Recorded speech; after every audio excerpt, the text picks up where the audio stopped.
नमस्कार दोस्तों, स्वागत है आपके आज की नई वीडियो में। प्लीज़ दोस्तों, वीडियो को देखने से पहले लाइक ज़रूर कर दिया करो, चैनल को सब्सक्राइब करो, कमेंट करो, शेयर करना बिल्कुल ना भूलना। आज घर में नई वॉशिंग मशीन आई थी, जिसे देखकर घर के बाकी लोग तो बहुत खुश हो गए, खासकर बिंदिया जी।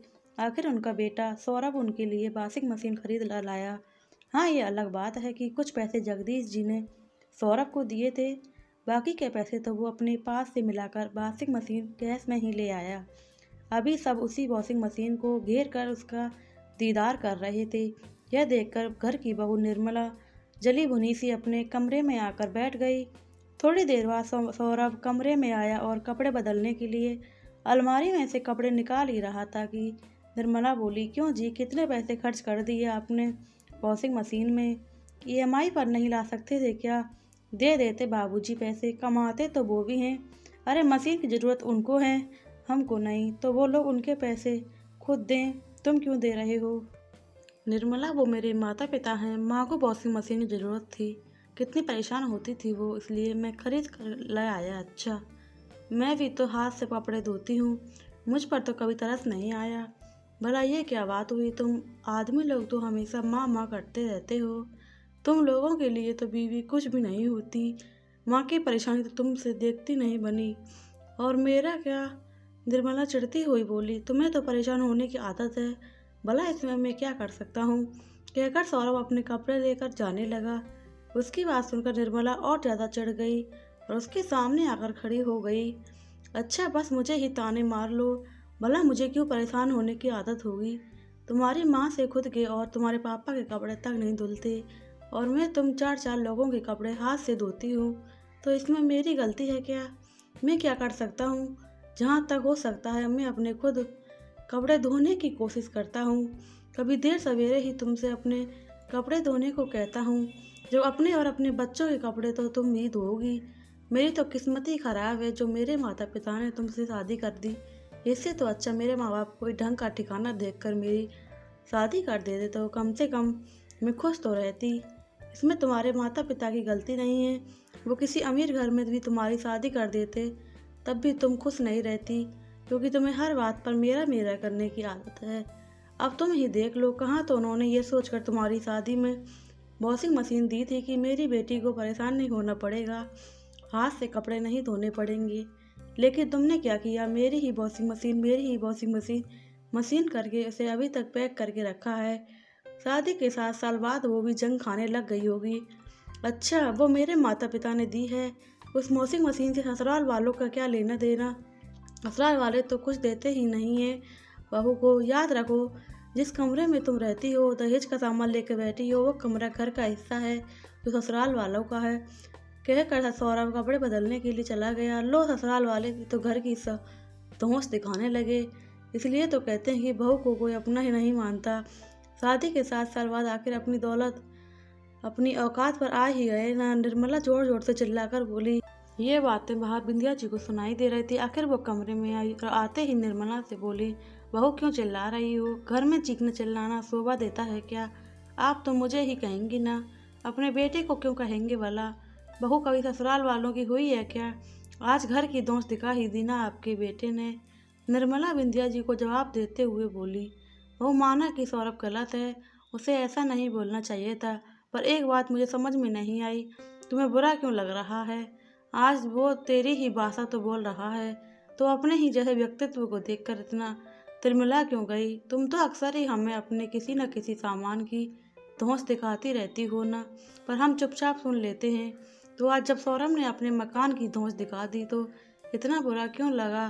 कहकर बिंदिया जी कमरे से बाहर आ गईं। वही निर्मला को अपने कमरे में बैठी बड़बड़ाती रही। इधर बिंदिया जी को वो बातें याद हो रही थी। निर्मला इस घर की बहू बनकर आई थी।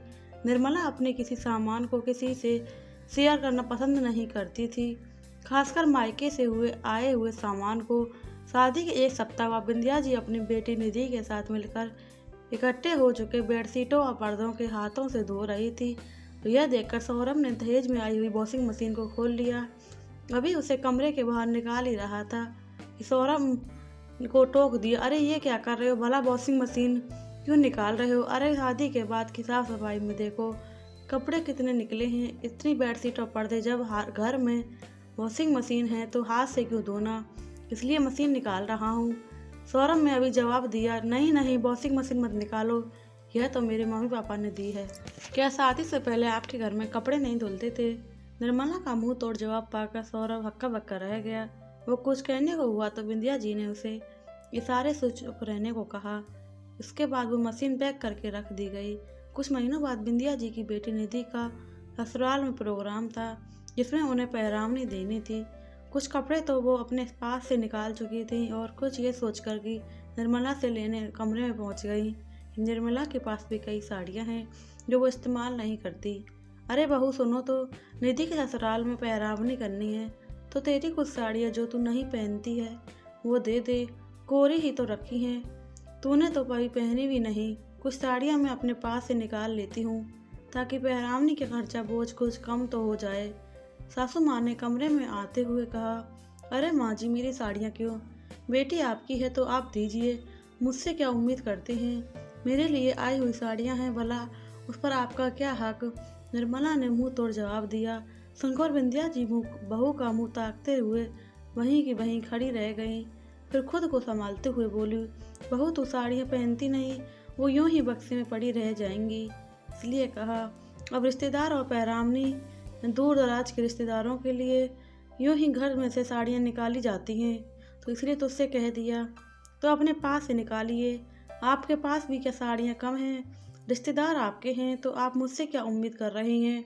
निर्मला ने दोबारा जवाब दिया तो बिंदिया जी की हिम्मत नहीं हुई आगे और कुछ कहने की कि भला ऐसी बहू के मुंह कौन लगे जो इज्जत ही उतार दे। बिंदिया जी वापस अपने कमरे में चली गई। बिंदिया को बुरा लगा, पर क्या कर सकती, ऐसी बहू को क्या बोले जो अपने परिवार को परिवार भी नहीं समझती। अपने कमरे में जाकर अपने बक्से में से जितनी साड़ियाँ निकाल सकती थी निकाल दी, लेकिन फिर भी कुछ साड़ियाँ तो कम ही थी। आखिर साड़ियाँ लानी तो पड़ेंगी ही। यह सोचकर पर्स टटोला तो पैसे भी कम थे। अभी जगदीश जी का भी काम थोड़ा कम ही चल रहा था। ऊपर से अभी कुछ महीने पहले ही सौरभ की शादी की थी। उनके ही कर्जे चुक रहे थे, जबकि सौरभ की तनख्वाह से घर का खर्च चल रहा था, तो हाथ थोड़े तंग थे। अब तो शॉपिंग जगदीश जी के आने के बाद ही हो सकती थी। इसलिए बिंदिया जी मन महसूस कर रह गईं। कुछ साड़ियाँ पैकिंग करके रख दी और आखिरकार जगदीश जी ने इधर उधर से कर्जा लेकर पैसे का बंदोबस्त किया, जिससे फिर बिंदिया जी ने लेन देन की साड़ियाँ खरीदी। 7 सालों में ऐसे कई मौके आए जहाँ पर एक बहू होने के नाते निर्मला का साथ परिवार चाहता था, पर निर्मला तो अपने में ही रहती थी। खैर तभी सौरभ बाहर के आते हुए कहा, चलो माँ नई मशीन का शुभारंभ करते हैं। इधर अभी भी निर्मला के बड़बड़ाने की आवाज़ आ रही थी। बिंदिया जी ने सौरभ की तरफ देखा। सौरभ बिंदिया जी के कंधे पर हाथ रखते हुए बोला, जब जिसको नहीं बदल सकते उसे नहीं ही बदल सकते, फिर उसके पीछे खुद को क्यों परेशान करना, इसलिए जो है उसी में खुश रहो लेते हैं। उसकी बात सुनकर बिंदिया जी मुस्कुरा दी। मन में यह तो तसल्ली थी कि चलो बहू ना सही, कम से कम बेटा तो साथ है। प्लीज़ दोस्तों कहानी अच्छी लगी हो तो वीडियो को लाइक करें, चैनल सब्सक्राइब करें, कमेंट करें और शेयर करना बिल्कुल ना भूलें। जय श्री राम, जय राधे राधे।